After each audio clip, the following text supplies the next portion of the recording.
a água da rocha.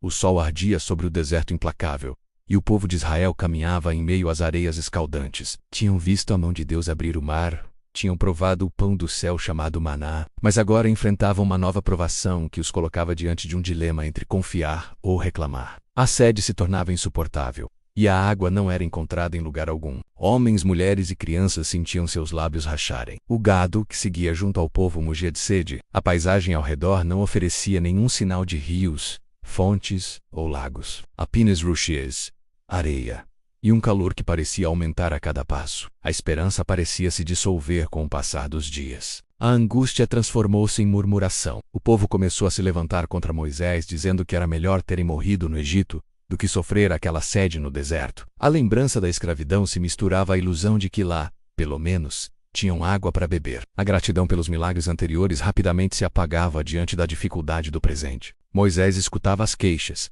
e seu coração se apertava. Ele sabia que não era por sua força que guiava Israel, mas pelo poder do Senhor. Contudo, suportar a pressão de milhares de vozes reclamando era um peso quase insuportável. Em sua alma, havia tristeza e uma profunda sensação de incapacidade. O povo avançou suas críticas, chegando a ameaçar Moisés. A sede trouxe desespero, e o desespero trouxe palavras duras. A confiança que deveriam depositar em Deus foi substituída por acusações contra o líder que os guiava. Era como se não lembrassem mais de que a coluna de nuvem e fogo ainda os acompanhava. Moisés, aflito, clamou ao Senhor. Sua oração foi curta e sincera, um grito do coração que dizia: "Que farei com este povo? Ainda um pouco, e me apedrejarão." Naquele momento, ele sabia que só Deus poderia intervir para trazer alívio e renovar a esperança de todos. O Senhor respondeu a Moisés com instruções claras. Ordenou que ele tomasse em suas mãos o cajado, o mesmo que havia usado para tocar o Nilo e transformá-lo em sangue, o mesmo que estendeu sobre o mar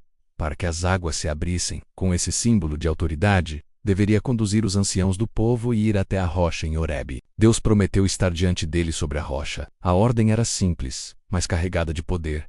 Moisés deveria ferir a rocha, e dela sairia água para que o povo bebesse. Uma fonte inesperada surgiria do lugar mais improvável, mostrando que a provisão de Deus não depende de circunstâncias, mas de sua fidelidade. Moisés obedeceu. Diante dos anciãos e do povo, ergueu o cajado e feriu a rocha. O som ecoou, e em seguida, diante dos olhos de todos, jorrou água abundante, cristalina e fresca. Correu em riachos que encheram cântaros, saciaram crianças, reviveram os animais e trouxeram alívio para os corações sedentos. O povo correu em direção à água, bebendo com avidez. O frescor daquele líquido era mais do que alívio físico. Era um testemunho vivo de que o Senhor estava com eles, de que não os havia abandonado. O deserto, seco e hostil, agora se tornava cenário do milagre. Aquele lugar recebeu o nome de Massá e Meribá, que significam tentação e contenda, porque ali o povo havia questionado a presença do Senhor entre eles. Perguntaram com incredulidade: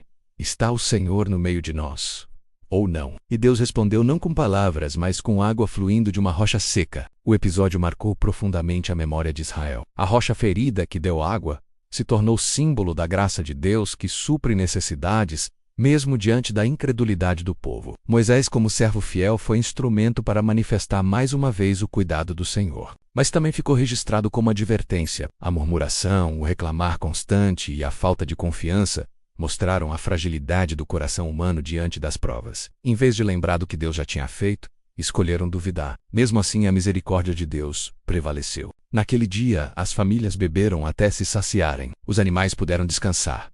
A alegria voltou ao acampamento. Canções de alívio se misturaram ao barulho da água correndo. Mais uma vez, Israel experimentava que o Deus que os libertara do Egito também era o Deus que sustentava suas vidas no deserto. O milagre da água da rocha não era apenas provisão física. Era também uma lição espiritual profunda. Mostrava que Deus é a fonte de vida, que só Ele pode satisfazer a sede mais profunda da alma humana. A rocha ferida apontava para Cristo, que séculos depois seria ferido para dar ao mundo a água da vida eterna. A caminhada pelo deserto continuou, mas aquele episódio ficou gravado como lembrança de que, mesmo quando tudo parece impossível, o Senhor pode trazer respostas de onde menos se espera. O deserto nunca seria maior que o poder de Deus, e a sede nunca seria mais forte que a fonte que Ele pode abrir. As palavras de Moisés ecoaram em sua geração e nas gerações seguintes. O cajado levantado, A rocha ferida, a água brotando, são imagens que até hoje falam sobre fé, esperança e confiança em meio às provações. O povo aprendeu que o deserto não era um lugar de morte, mas de aprendizado. Aprenderam que cada dificuldade era oportunidade de ver a mão de Deus agir. Mesmo quando fraquejavam, o Senhor se mostrava fiel. Esse milagre preparava Israel para entender que a jornada até a terra prometida